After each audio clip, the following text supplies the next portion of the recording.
Eh bien bonjour et je suis ravi en tout cas de vous retrouver aujourd'hui pour une nouvelle séance de guidage. Nous commençons aujourd'hui le chapitre 6, page 111, ce qui me fait rappeler que je vais essayer de résumer le chapitre 5, le chapitre précédent, un chapitre qui était un peu particulier avec des éléments assez techniques. Donc en tout cas voilà, on change de chapitre, on change de sujet aujourd'hui. Ce chapitre s'intitule L'âme et la nature de ses perceptions. Elle correspond à la session 526, lundi 4 mai 1970. Et il commence à 22h. Robert note à ce moment-là que la session commence tard parce que j'étais absorbé par la peinture. J'ai travaillé tard et j'avais besoin de me reposer. Pour rappel, Robert fait de la peinture dans ses loisirs. Au niveau professionnel aussi, il était artiste, il avait arrivé à vendre pas forcément des tableaux, mais en tout cas, je sais qu'à un moment donné, je sais plus à cette époque-là s'il l'était encore, mais il dessinait dans une agence de, je sais plus comment ça s'appelle, des illustrateurs. Et que du coup, souvent, voilà, le soir, dès qu'il pouvait, et Seth d'ailleurs leur a toujours conseillé de garder des activités créatrices. Donc voilà, j'ai travaillé tard et j'avais besoin de me reposer. Jen se sent bien. Son débit est rapide. Je crois qu'il n'a jamais été aussi rapide depuis que Seth a commencé son livre. Elle est calme et détendue. Sa voix est moyennement forte et ses yeux sont souvent fermés. Et Seth commence « Bonsoir ». Robert répond « Bonsoir Seth ». Maintenant, nous allons faire une session courte et commencer à dicter le nouveau chapitre. Avec les quelques éléments donnés jusqu'à présent. Quelques éléments, ça fait quand même 5 chapitres, donc il y a quand même effectivement des éléments assez conséquents. Si vous commencez le guidage de lecture à cette vidéo, eh bien n'hésitez pas à voir, j'allais dire à lire, mais à voir déjà les vidéos des résumés de l'introduction et donc jusqu'au chapitre 4 à ce jour. Ce qui vous donnera effectivement une idée de quand Seth dit avec les quelques éléments donnés jusqu'à présent, il y a effectivement pas mal d'éléments, a priori assez nouveaux en tout cas. Donc il considère que c'était le minimum qu'il était utile pour lui de redonner avant d'aborder le sujet de l'âme, effectivement. Un sujet assez profond, assez compliqué, assez... j'allais dire un peu théologique, oui, enfin voilà, qui nous rattache tous à un rapport dans la spiritualité assez particulier, qu'on soit athée, du coup qu'on rejette même cette idée de l'âme, ou bien que on y croit un peu, beaucoup, passionnément, voilà, je dirais chacun a quand même à peu près une idée à peu près claire sur ce qu'est une âme pour lui et sur ce qu'est son âme. Et Seth va bien sûr donner, lui, son avis sur la question. Donc, avec les quelques éléments donnés jusqu'à présent, nous pouvons commencer à aborder le sujet de ce livre, l'éternelle validité de l'âme. Là, pour le coup, c'est effectivement le sous-titre. Il y a le petit sous-titre en dessous, Seth parle, l'éternelle validité de l'âme. Donc voilà, on va pouvoir enfin commencer à rentrer dans le sujet du livre.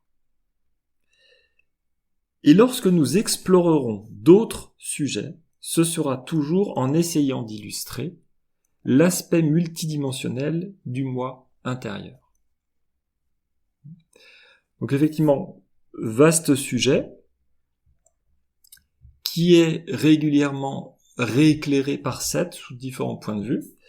Et là, voilà, c'est une petite, j'allais dire une mise en garde, mais un avertissement ou en prévision, et il dit voilà, gardez en tête en tout cas que tous les prochains chapitres, tout ce qu'on verra par la suite, ce n'est que pour éclairer ce point de vue sur le fait que le moi intérieur a un aspect multidimensionnel, dont j'ai déjà parlé effectivement avec ce que Seth en a dit jusqu'à présent, qu'on va bien sûr continuer à explorer.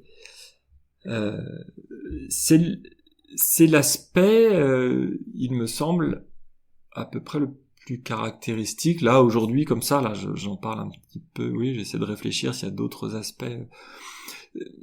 Ça recoupe quasiment, oui, tous les sujets, plus ou moins, qu'on a déjà vus à présent.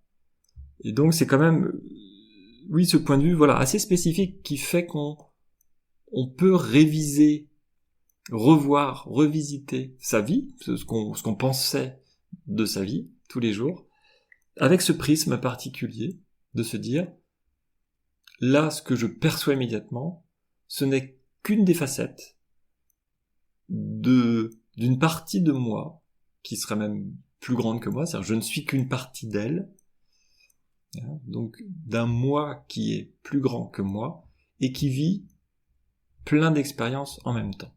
Je ne vis que une des expériences complètes que moi-même, en tant qu'entité globale, je suis en train de vivre. Et je n'ai conscience que d'une seule, toute petite partie. C'est cette notion de conscience qui me semble intéressante. Puisqu'on peut justement essayer d'explorer, d'aller ouvrir d'autres champs de conscience pour justement percevoir de plus en plus que, comme dans la matrice, il y a des bugs, que voilà, tout n'est pas aussi évident que ce qu'on essaie de nous dire sur la réalité. Et justement, pour terminer ce paragraphe, Seth conclut en disant « Il existe de nombreuses idées fausses à ce sujet, et nous allons d'abord essayer de les dissiper. » Voilà, j'en avais déjà parlé aussi, je ne sais plus si c'était dans le chapitre 4 ou 5, il y avait différents exemples, notamment par rapport à la réincarnation. Ou, alors pas que la réincarnation, sur le lien en fait qu'on pouvait vivre avec notre vie et ce qu'on avait vécu soit d'autres vies, soit de quand on était enfant. Il parlait de Freud aussi, Freud qui explique en schématisant que énormément de choses qui se passent dans notre inconscient aujourd'hui viennent de notre enfance. Ça dit que nous ne sommes pas tant que ça liés à ça. Peut-être que ça vient d'une volonté de notre choix, de notre part, entre nos vies, de naître dans ces conditions-là, mais ce n'est pas la cause. C'est quelque part comme si c'était la conséquence. Ce qu'on vit dans notre enfance, ce qu'on vit toute notre vie, le contexte général, n'est que la conséquence de ce que l'on veut expérimenter, mais quand on est en train de l'expérimenter, on a l'impression que c'est la cause. C'est ça qui explique qui on est, ce qu'on vit aujourd'hui en tant qu'adulte. Voilà, je sais pas si j'ai été clair, mais bon, de toute façon, je pense qu'on continuera à aborder ce sujet-là. Paragraphe suivant. Seth nous dit que, tout d'abord, une âme n'est pas quelque chose que vous possédez. Ce n'est pas, effectivement, je suis un corps, j'ai une âme. Il dit simplement, c'est ce que vous êtes. Vous êtes votre âme, avant tout, fondamentalement. C'est ce que vous êtes. J'utilise d'ordinaire le thème entité plutôt qu'âme. J'avais déjà expliqué à plusieurs moments. Et lui, il dit, pour la simple raison que ces idées fausses s'attachent moins au mot entité et que ces connotations sont moins liées à la religion organisée. Autrement dit, le mot âme est très connoté dans notre culture, dans le sens qu'on utilise régulièrement. Il a beaucoup été utilisé dans les religions, ce qu'il appelle la religion organisée, et même, oui, pour avoir des fois utilisé ce mot dans des groupes où il y avait des personnes qui étaient athées, oui, j'ai senti tout de suite une réticence. Si on parle de l'âme, mais non, de quoi tu parles ? Si tu parles de l'âme, c'est que tu es en train de te rattacher, c'est une croyance, c'est une religion, c'est... bon. Donc pour éviter à chaque fois de déployer justement toutes ces... Lui dit même que c'est des idées fausses qui sont attachées à ça, mais en tout cas pour éviter toutes les notions qui peuvent être rattachées à ce mot, il utilise un nouveau mot et il le définit lui-même.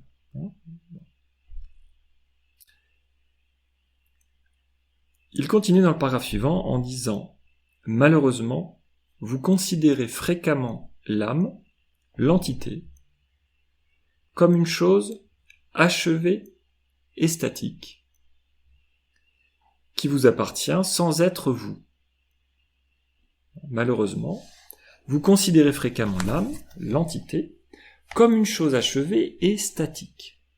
L'âme est parfaite, elle est finie, elle a fait tout ce qu'elle avait à faire, elle est complète dans ce qu'elle contient. C'est la vision qui est souvent donnée. Quelque chose de figé. Et donc qui vous appartient sans être vous. Je suis en train de vivre ma vie de tous les jours, et je peux vivre sans même reconnaître d'ailleurs que j'ai une âme. Parce que certaines personnes disent que elles n'ont pas d'âme, qu'elles ne se reconnaissent pas dans ce mot-là. Puisqu'elles ne s'en servent pas, on peut dire qu'il y a... je vis sans âme.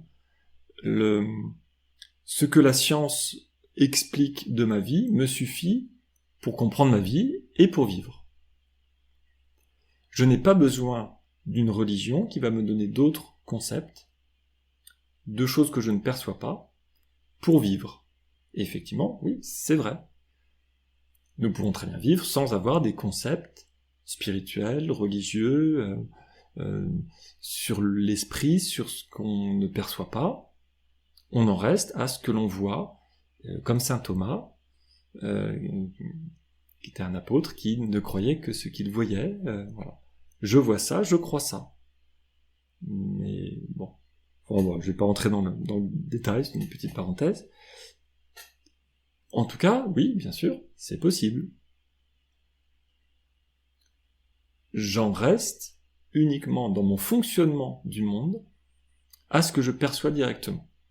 C'est même, je dirais, la meilleure expérience, la meilleure connaissance. Ce que moi j'expérimente de mon point de vue. Ce que je vis, c'est ce que je considère être le monde. Ce que je comprends du fonctionnement du monde est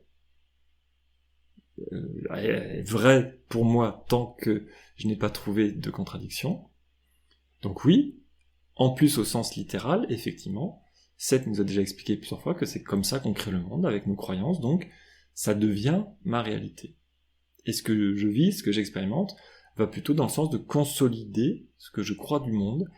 Ça simplifie le fonctionnement au quotidien. Je reste dans un schéma que j'ai dessiné et qui fonctionne. Donc oui, dans ce cadre-là, l'âme, ou donc l'entité, elle est figée et on peut vivre sans, quelque part. Quelque chose qui vous appartient éventuellement, si on y croit, sans être vous. L'âme, l'entité, continue-t-il, autrement dit, votre identité interne, la plus intime et la plus puissante. Donc c'est un début de définition par Seth. Votre identité interne, la plus intime et la plus puissante, doit changer et change perpétuellement. L'entité n'est pas figée, elle est en permanence, en développement, en expérimentation, elle change.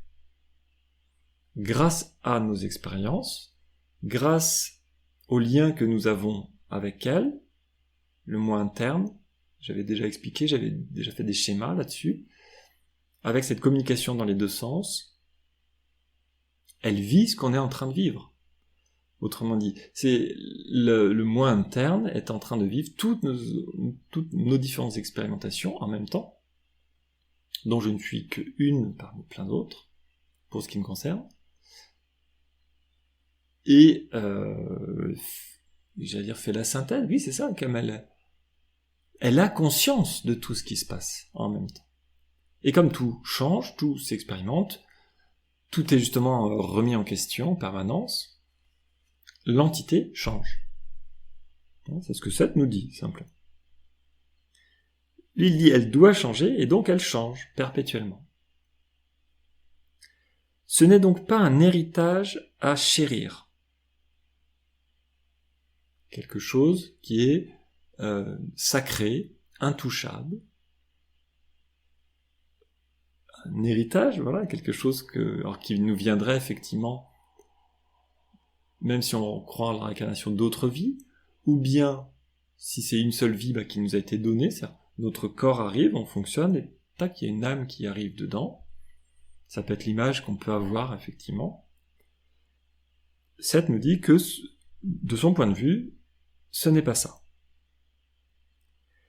L'âme est vivante, réactive et curieuse. 3 adjectifs très, très précis. Vivante, réactive, curieuse.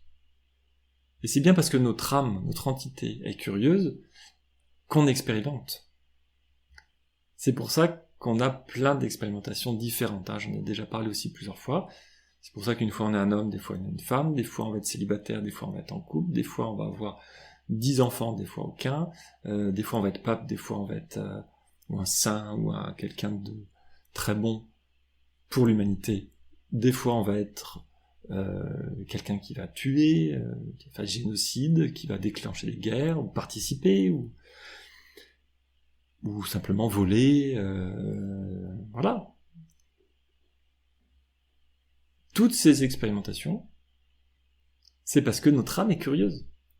Parce qu'elle a envie de voir, mais qu'est-ce que ça fait de vivre ça? Qu'est-ce que ça fait d'expérimenter? De vivre l'émotion. C'est comme l'émotion, souvent, qu'elle perçoit le plus, c'est ça qui l'intéresse. L'âme est vivante, réactive et curieuse. Elle forme, dit-il, la chair et le monde que vous connaissez. Elle est en devenir. Notre âme forme notre corps, forme tout ce qui nous entoure, parce qu'elle veut expérimenter comme un film, comme une pièce de théâtre. Il y a un exercice d'ailleurs là-dessus, la vidéo est déjà faite, vous pouvez le regarder, où Seth nous proposait, je crois que c'était dans le chapitre 3, je vais aller rechercher tout de suite que j'ai la référence de la page 95. Non, c'est pas si long que ça. C'est le premier exercice. Oui, voilà, sur une scène éclairée. C'est dans le chapitre 4, donc oui, c'est ça, il y a deux chapitres. Il me semblait que le chapitre 5 était à part. Donc dans le chapitre 4, allez voir si vous voulez, sur notre chaîne, là, on a mis cet exercice en guidage. Seth nous proposait d'expérimenter le fait qu'on était simplement nous en train de vivre un rôle d'acteur, donc sur une pièce de théâtre, sur une scène de théâtre, pardon.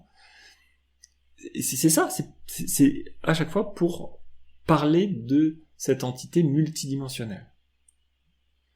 Pour prendre conscience, pour se mettre dans la peau que là on est juste dans un rôle, que tout ce qui nous entoure est un décor, parce que, dit-il, l'entité forme notre corps et le monde, tout ce qui nous entoure, tout ce que vous connaissez. Effectivement, tout change puisque elle-même est en devenir, notre entité est en devenir. Donc tout se transforme, tout change, tout évolue, et plus elle expérimente quelque chose, non, c'est pas plus elle évolue, non. Le fait d'expérimenter lui donne envie d'expérimenter autre chose, simplement. C'est pas plus elle évolue, plus elle expérimente, plus elle évolue. C'est juste, elle a expérimenté quelque chose, elle n'a pas forcément envie de le réexpérimenter, donc elle va modifier quelque chose, une expérience, une rencontre, une partie d'une vie, peu importe. Et donc elle va essayer de le refaire peut-être de manière différente, c'est ça, à chaque fois elle crée du nouveau, effectivement, l'entité, parce qu'elle est là pour expérimenter des choses différentes. Elle est curieuse. Paragraphe suivant, il nous dit, or, dans la réalité en 3 dimensions, sur laquelle votre ego se concentre le plus, le devenir suppose une arrivée ou une destination. En tout cas, une fin à ce qui a été en devenir. Donc, dans notre réalité, dans notre fonctionnement, donc ce que l'on perçoit du monde, Seth nous dit que la notion de devenir suppose qu'il y ait une arrivée, une destination. Alors, effectivement, où une destination ? Pour moi, la différence que je fais entre une arrivée et une destination, c'est qu'une arrivée, c'est le but. C'est-à-dire, c'est la fin. Je pars du point A jusqu'au point B. Au moment où j'arrive au point B, quand je suis arrivé, c'est l'arrivée. J'ai atteint un but.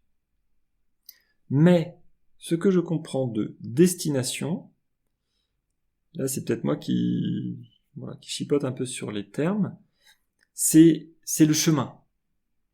C'est-à-dire que déjà de passer de A vers B, même si on n'y est pas encore, on est déjà dans quelque chose.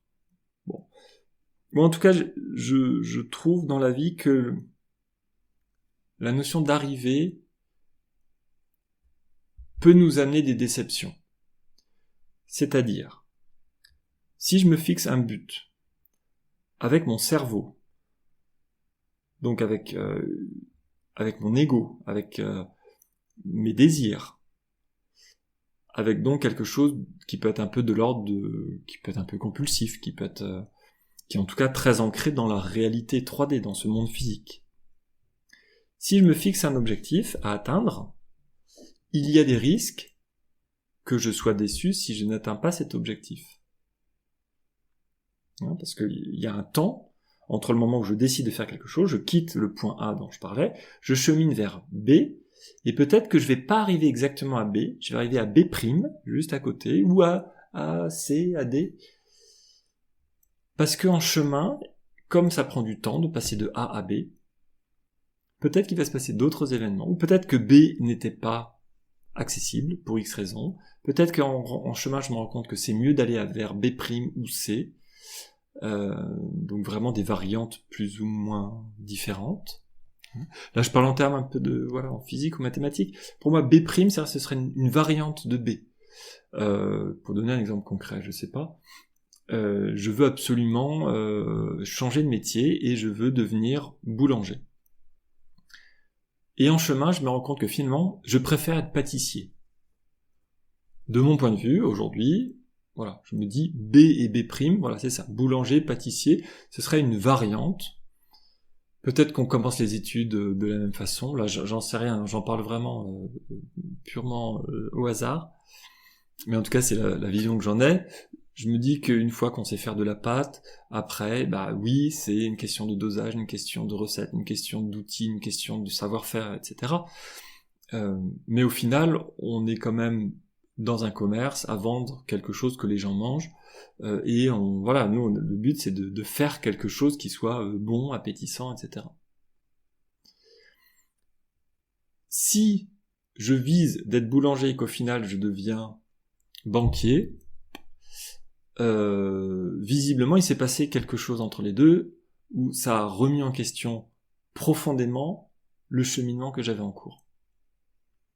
Et au final j'arrive à banquier. Si c'est un choix volontaire, en cours de route, où je sais pas, les études sont trop chères, ou c'est trop long, ou j'ai pas le niveau, ou j'ai plus envie, ou je me rends compte que je préfère ça, ou j'ai rencontré quelqu'un qui me permet si c'est un choix, et que volontairement je me dis, voilà, j'ai fait un premier choix, je me dirige vers un premier métier, par exemple, dans mon exemple, si je change volontairement, ça ne crée pas forcément de tension. Peut-être à un moment donné, oui, il y a quand même de se remettre en question, il faut repeser, parce que j'ai pris une décision. Lui, il dit, il y a un devenir, il y a quelque chose sur lequel on se concentre, et donc, on change, et on se met des objectifs.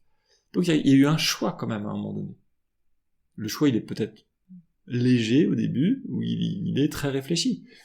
S'il est léger, c'est peut-être plus facile d'en changer. On change un peu comme ça tous les jours. Bon. Mais si on a fait vraiment un choix, qu'on avance, et qu'on se rend compte à un moment donné que il faut remettre ce choix en question, bah ça demande du temps d'oser changer de voie, et on est plus ou moins souple avec ça, ça dépend des caractères.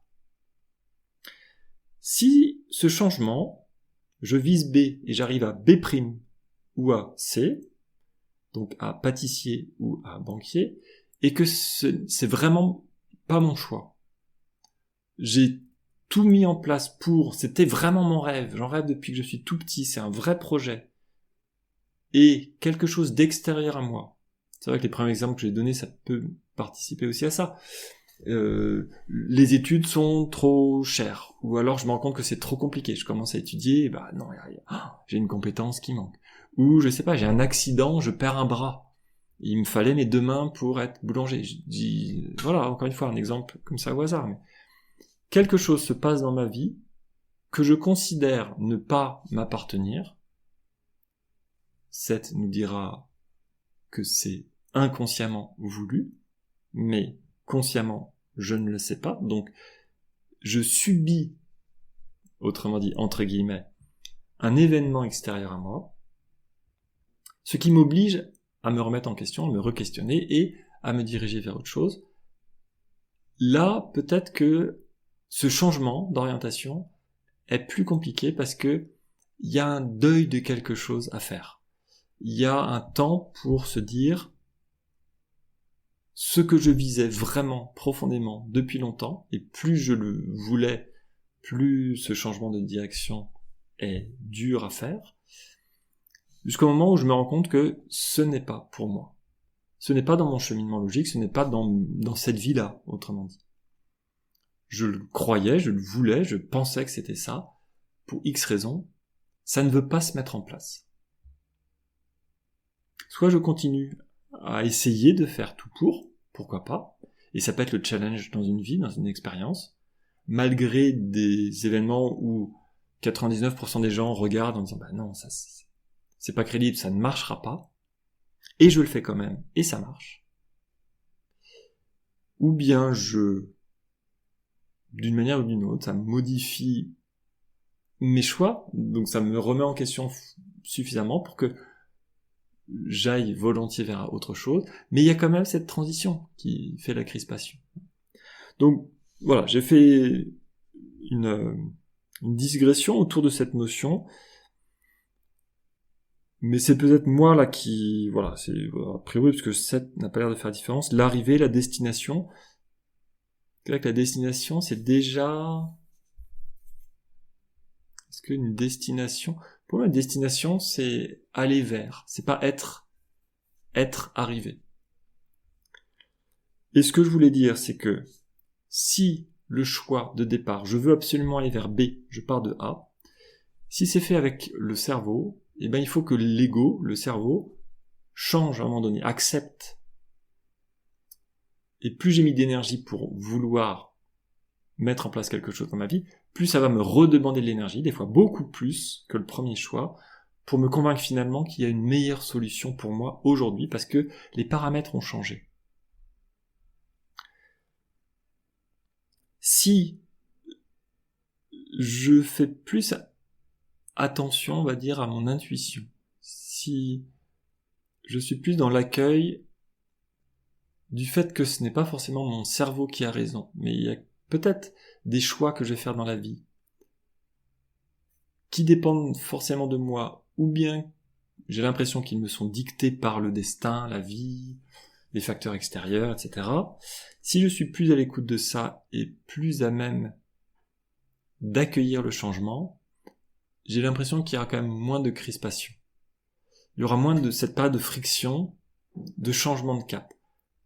De prendre un temps pour passer de la direction B vers laquelle j'allais, vers C. Voilà. Je referme la parenthèse. Seth nous disait en tout cas que dans la réalité en 3 dimensions sur laquelle votre ego se concentre le plus, notre vie quotidienne, le devenir suppose une arrivée ou une destination, en tout cas une fin à ce qui a été en devenir. Bon, lui, il insiste en tout cas dans sa phrase sur le fait qu'il y a ce passage, hein, donc cette notion de devenir, de venir, hein, il y a une transition, il y a un passage, il y a une action, il y a un changement. Or, dit-il dans la phrase suivante, l'âme, l'entité, existe fondamentalement dans d'autres dimensions, et dans celle-ci au pluriel, les autres dimensions, l'accomplissement ne dépend pas d'une destination spirituelle ou autre. L'accomplissement, le fait de réussir, d'accomplir, de mettre en place des actions, dans notre réalité, effectivement, c'est le fait de dire « je pars de A aujourd'hui, je vais vers B », et de pouvoir en rediscuter avec des gens plus tard en disant « j'ai accompli ce que je voulais », ou au contraire, j'ai fini par B' ou C, en expliquant éventuellement qu'il s'est passé quelque chose et que voilà, j'ai cheminé et je suis très heureux d'être arrivé, machin, ou alors je souffre parce que intellectuellement je voulais B et je reste attaché à B et maintenant je suis à C et c'est pas ce que je voulais au départ.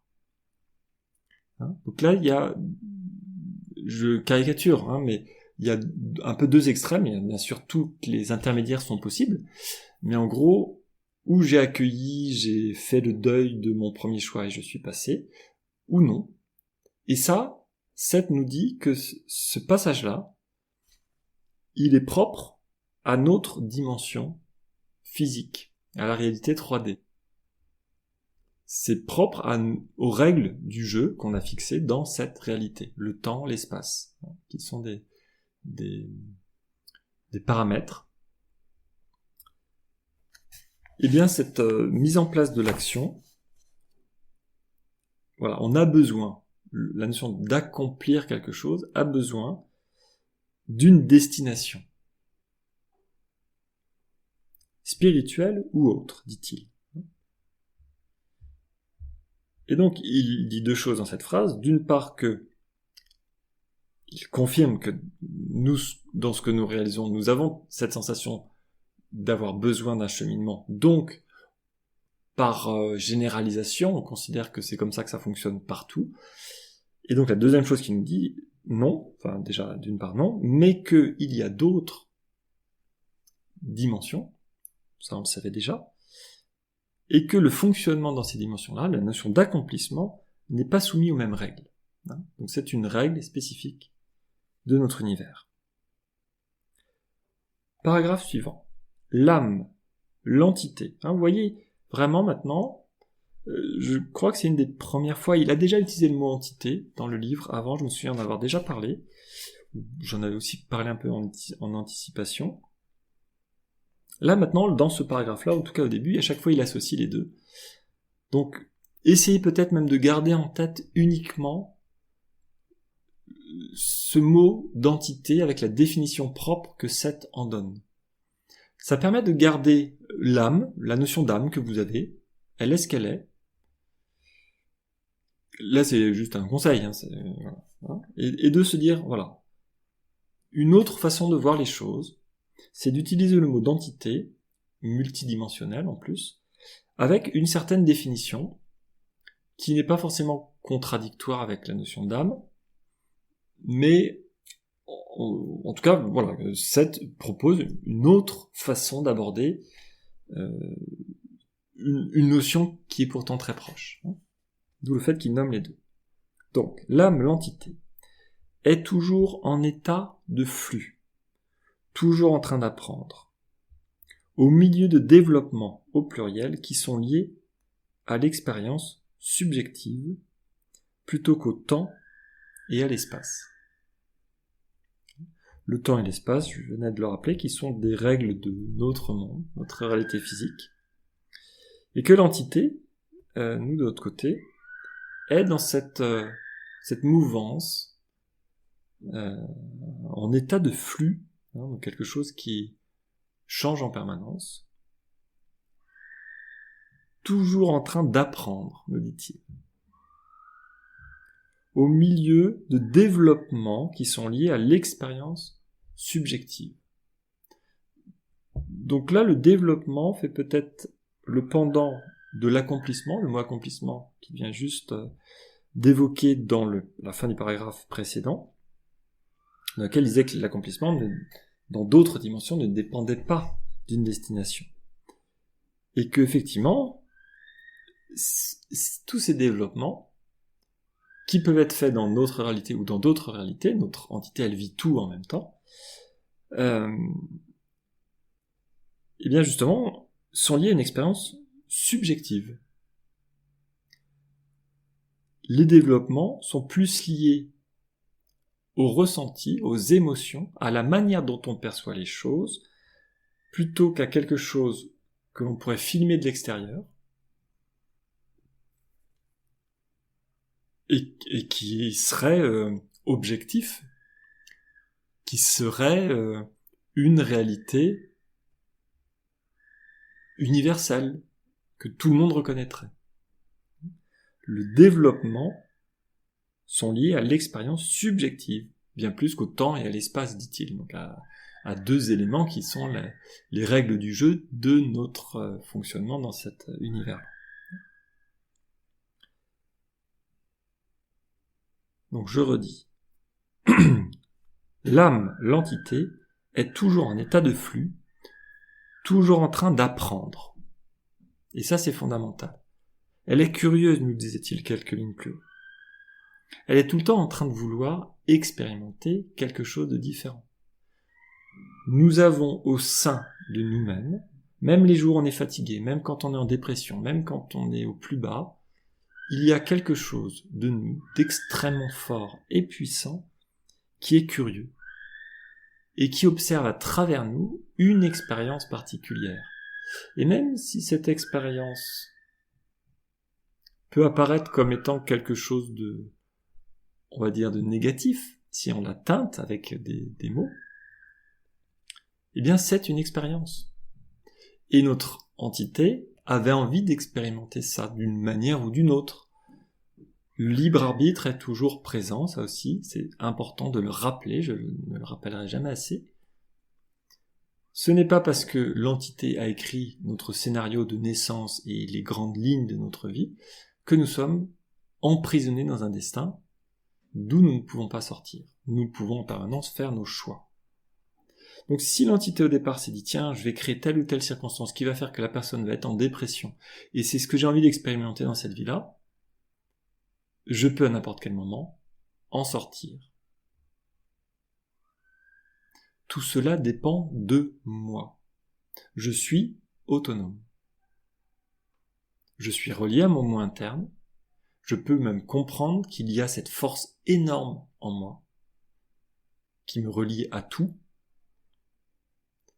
Mais en même temps, je suis moi en train d'expérimenter quelque chose qui est propre à moi.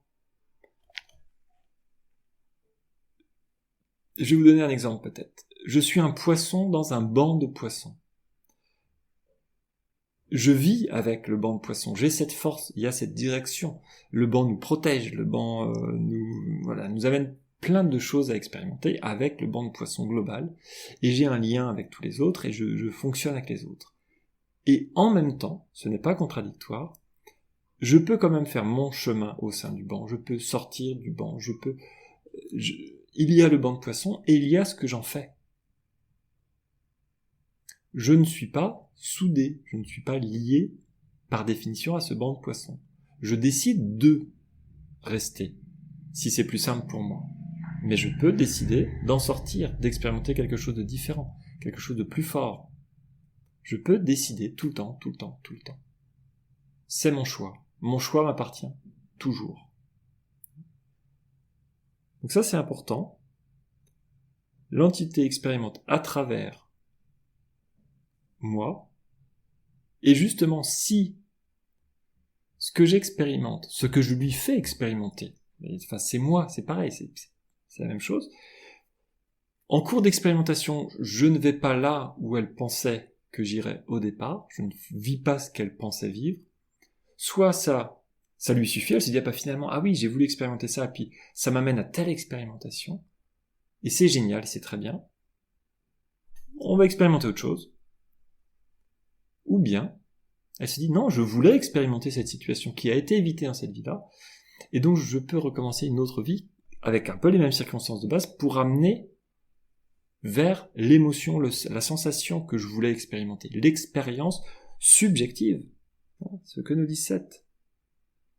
Ce qui est le plus important, c'est l'expérience subjective.